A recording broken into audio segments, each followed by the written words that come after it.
Good afternoon, guys. So this is the section 4.1 graph of polynomial functions. I'm going to correct with you some of the problem that you are supposed to do. And you will have more, obviously, for the rest of the semester on this on YouTube. So page 245, problem number 9. On the problem number 9, what do we have? We have a function p of x, a polynomial.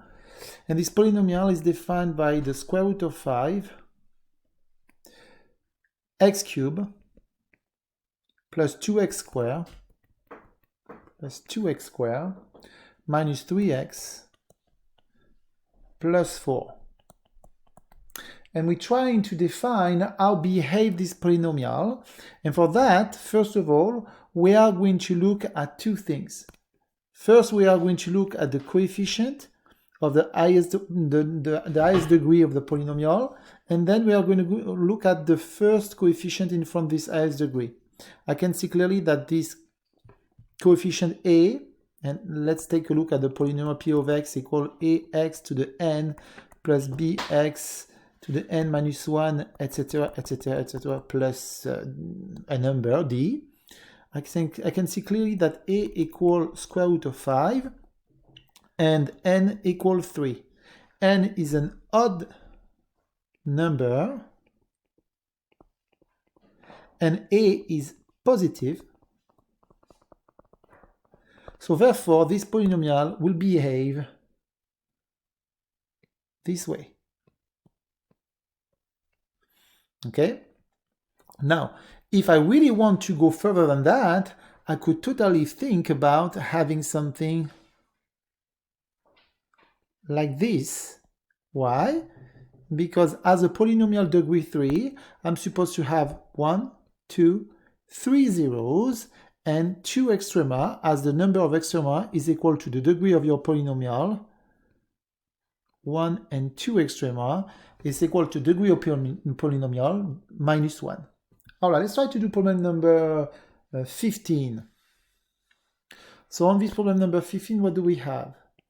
We have a polynomial that is x to the 5th minus equal x to the 5th minus x to the 4 minus pi x to the 6th minus x plus 3. A equal 1 and n equal 5. So a is positive and n is an odd number. So I know that I am going to have a behavior that is going to be like this. All right. Problem number 13.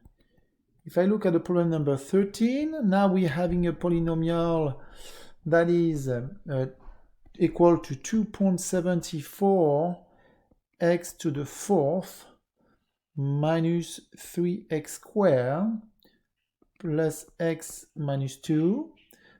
A equal 2.74, n equal 4, a is positive, n is an even number, and so by definition I know I will have a behavior as a parabola. Now again, in that one, if I wanted to look further, I will have something looking like this: 1, 2, 3, 4. I have a behavior like I indicated right here, but I can also expect to have 1, 2, 3, 4 zeros on a Cartesian system coordinate y, x. All right, I think it's pretty much it for this exam, for this chapter. Let's see if I can do another one for you. I am going to do problem number 33. So on this problem number 33, what do we have? Without using a calculator, match each function in exercise 33 to 36 with the correct graph. So you have the function f of x equal 2x cubed plus x squared minus x plus 3.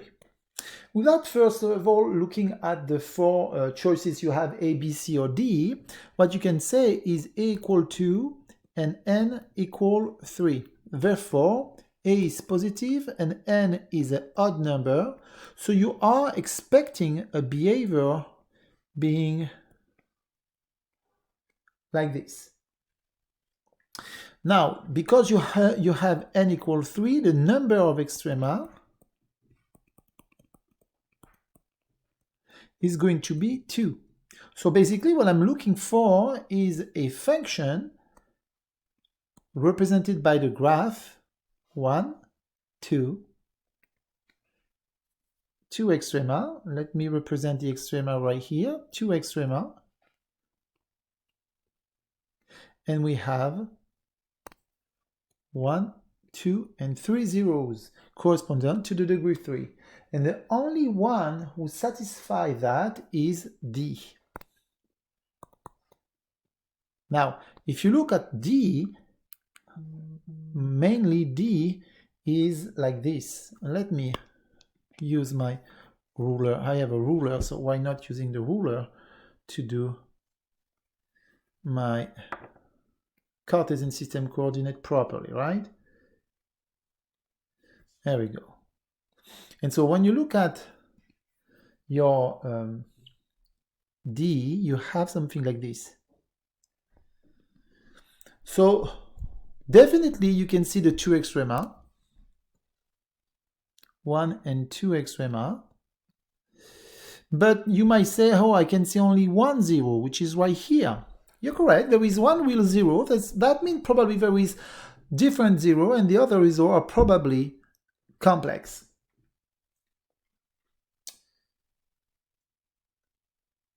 All right, so what I would like to do with you now is go on chapter 4.2.